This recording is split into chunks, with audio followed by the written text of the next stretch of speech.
François Hollande à la rescousse du Parti socialiste. Lors d'un entretien avec la candidate Anne Hidalgo en date de ce jeudi 10 mars, l'ancien chef de l'État a décidé qu'il se rendra au prochain meeting de la maire de Paris, qui se déroulera à Limoges le 22 mars prochain. Selon une information du journal Le Parisien, François Hollande l'aurait promis par téléphone à la candidate du PS, alors que sa venue n'était absolument pas certaine.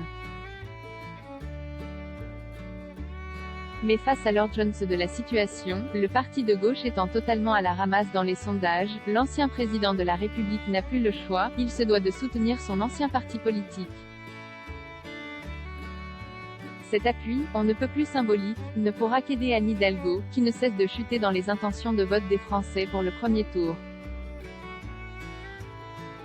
Et ce n'est pas faute de le dire, la candidate du Parti socialiste n'est créditée que d'à peine 1,5% des intentions de vote, ce qui la place derrière tous les autres candidats situés à gauche de l'échiquier politique. Le communiste Fabien Roussel, 4,5%, l'écologiste Yannick Jadot, 5,5%, et surtout l'insoumis Jean-Luc Mélenchon, 12%. Si ces chiffres s'avèrent exacts, ce résultat serait le plus grand échec du PS depuis sa création.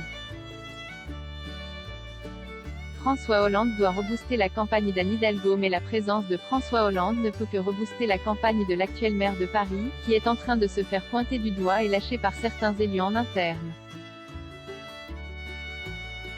La principale raison à cela? Il faut à tout prix que la barre des 5% de vote soit atteinte pour le PS, ce qui représente le seuil pour le remboursement de sa campagne par l'État.